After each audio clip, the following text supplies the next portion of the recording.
Hey guys, it's me. I'm redoing chapter 2. Jenna and I already read it, if you can't tell, as we're currently on chapter 5. But we didn't record chapter 2. We just kind of talked it out, and then we decided to actually record them all, so I get to redo this now. Jenna is off at lunch. Yeah. Also, I look like I'm naked, but I'm really not. Move up. I am wearing a dress. Don't worry. It's just, if you can't tell, it's just a dress. So, also, hopefully, I'm currently doing laundry, so I have to pick up my laundry in like 30 minutes. So hopefully we can finish it by then, because I'm kind of on a tight schedule, and so I probably won't do as much commentary on this one as I've already read it. So it's like, this isn't a surprise for me. This is a fun chapter, though. I really did enjoy this chapter, so yeah. I don't think my roommates will be coming back soon, so hopefully they won't. And hopefully we can get through this quickly. My goal is 20 minutes, so let's see if we can do it by then.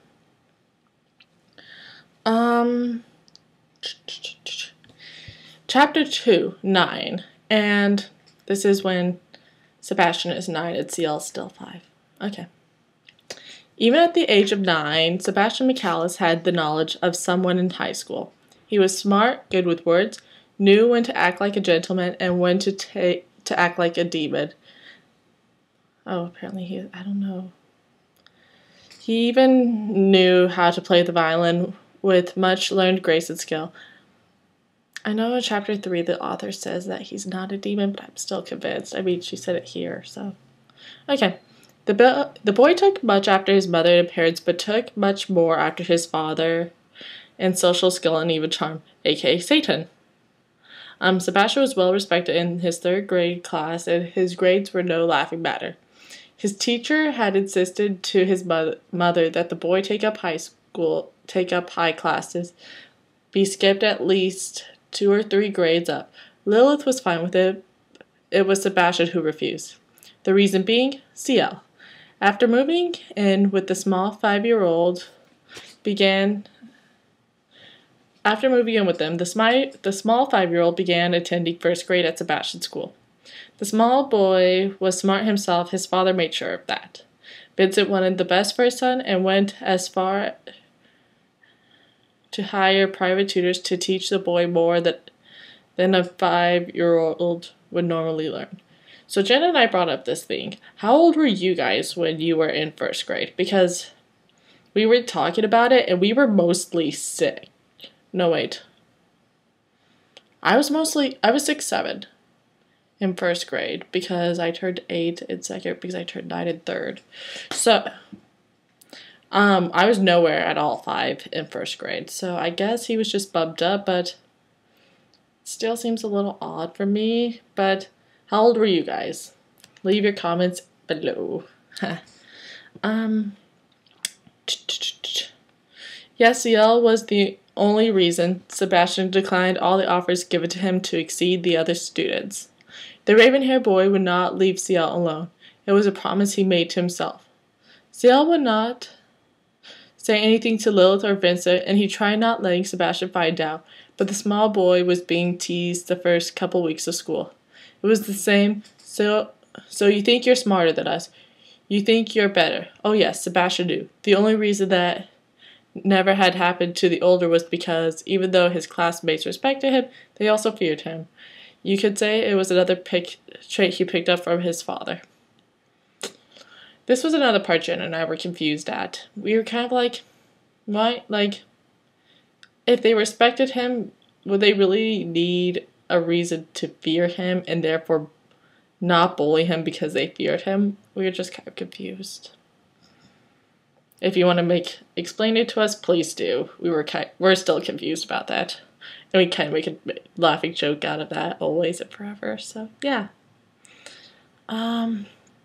One afternoon during lunch on a soft autumn day, it had been raining early morning, but the kids were allowed to eat lunch and play outside.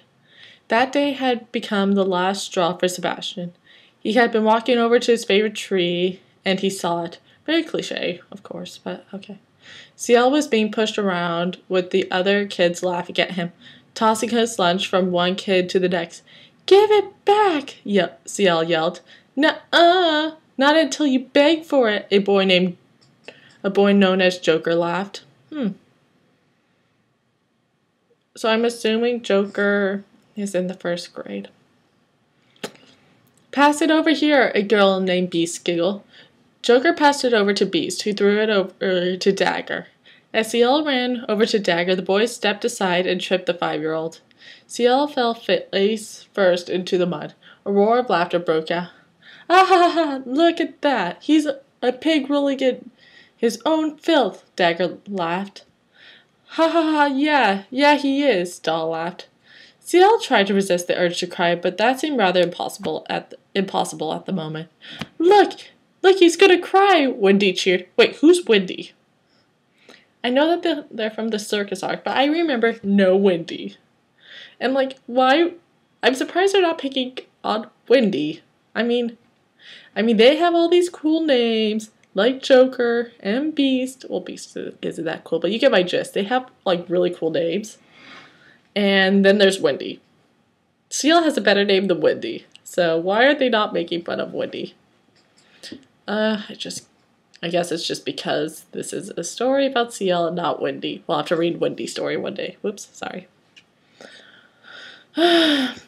"That's enough!" That was all caps with an exclamation point for your reference. I don't like yelling.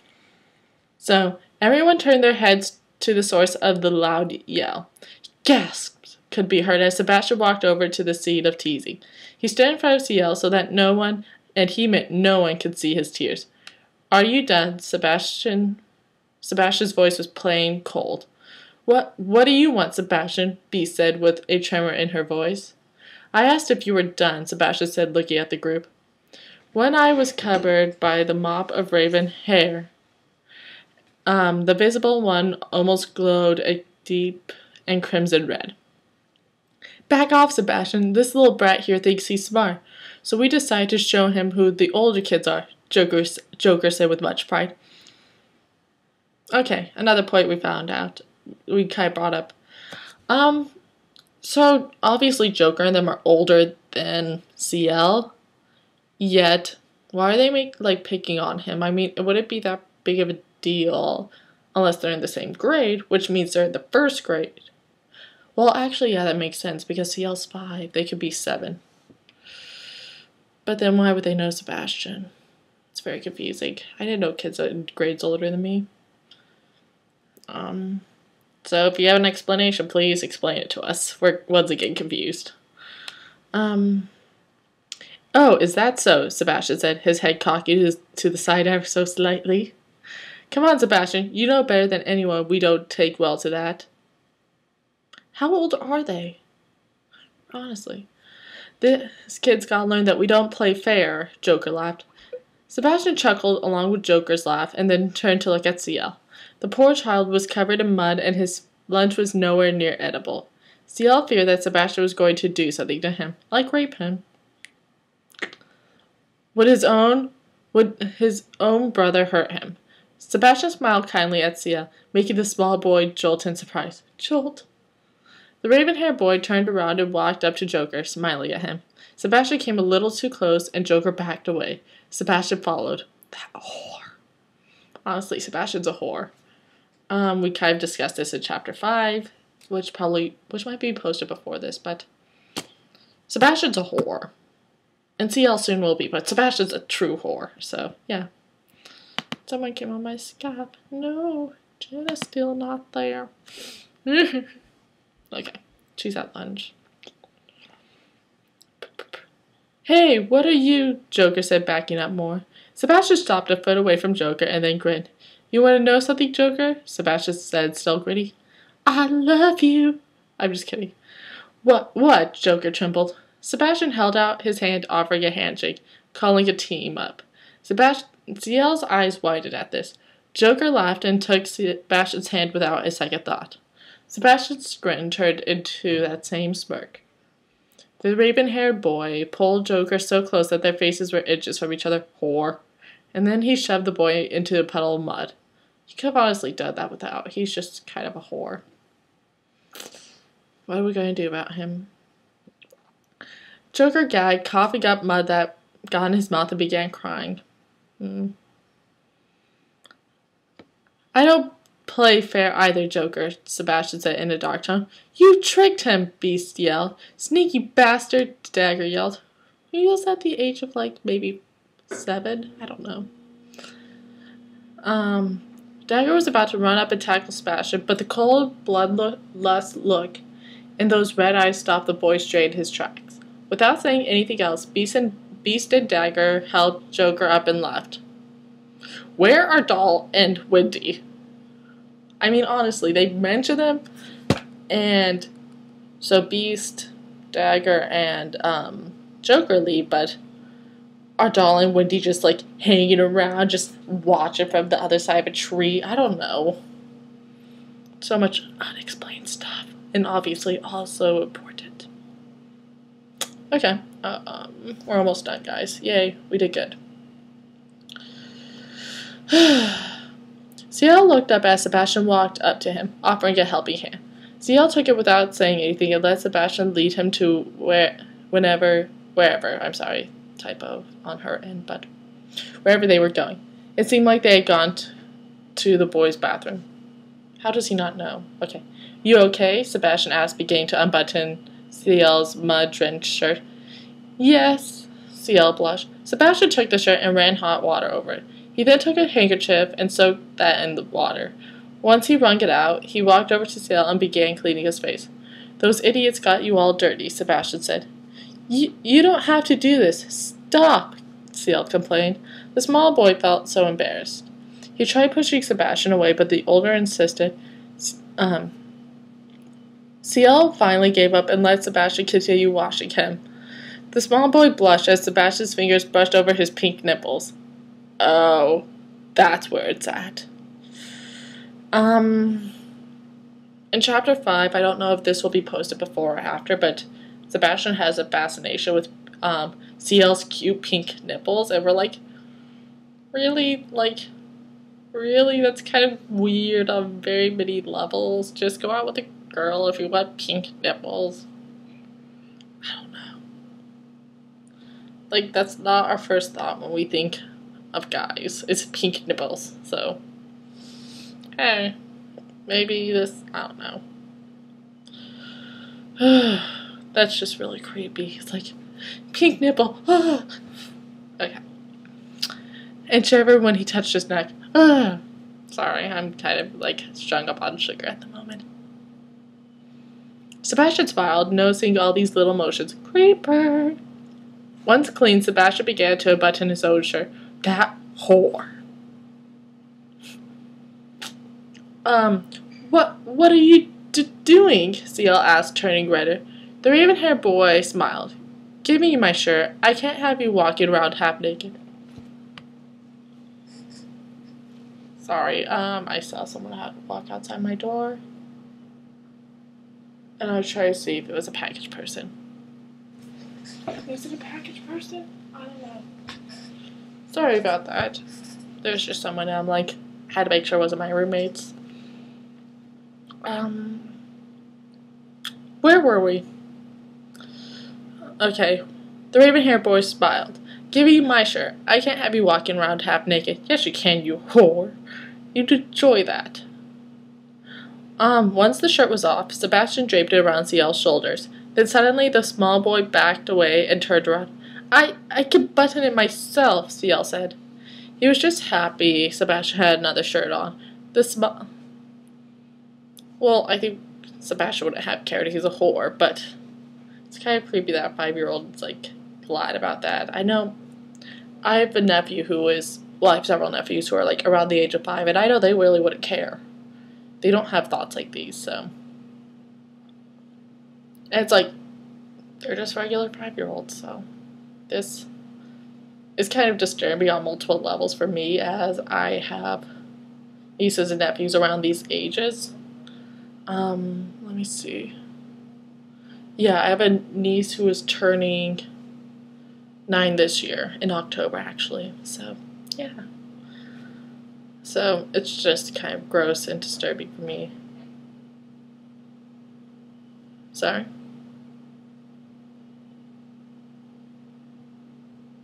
I think someone's like walking outside my door and I'm kind of like, oh well. We're almost done. The small boy finally got the shirt buttoned up when he felt a pair of arms wrap around him. Ciel was pulled against the chest, then held tighter. Big brother, Ciel said, looking over his shoulder. Sorry. I won't have anyone see you like this. No one, Sebastian whispered. He held Ciel tighter, hiding his face in those soft blue-gray locks. The 5-year-old blushed harder, but said nothing. He knew Sebastian meant what he said, but the words he used confused the small boy. I don't know why it's confusing, it's just... I won't let anybody see you humiliated ever again. That's not that confusing compared to everything else. Sebastian always seemed lost in thought. Okay. A few more lines. We're almost done, guys. When the two boys returned home, Lilith had asked what had happened to them. Before Ciel could answer, Sebastian said that Ciel had tripped and that he cleaned him up. Lilith laughed at Ciel's clumsiness and said he could be so cute sometimes. Come on, boys, I have snacks for you, Lilith smiled. Ciel jumped with joy at the word snack as Sebastian went to put their school bags away. He looked at Ciel, who began eating a piece of pumpkin pie. At the age of 9, Sebastian McAllis knew what it meant to want someone. Last lines are always the best, I've noticed in these, because they're like they either confuse me or they kind of creep me out, but this one creeps me out more than it confuses me. It's just kind of like, really? Why are you so creepy? It's not the author that's made creepy, although she is...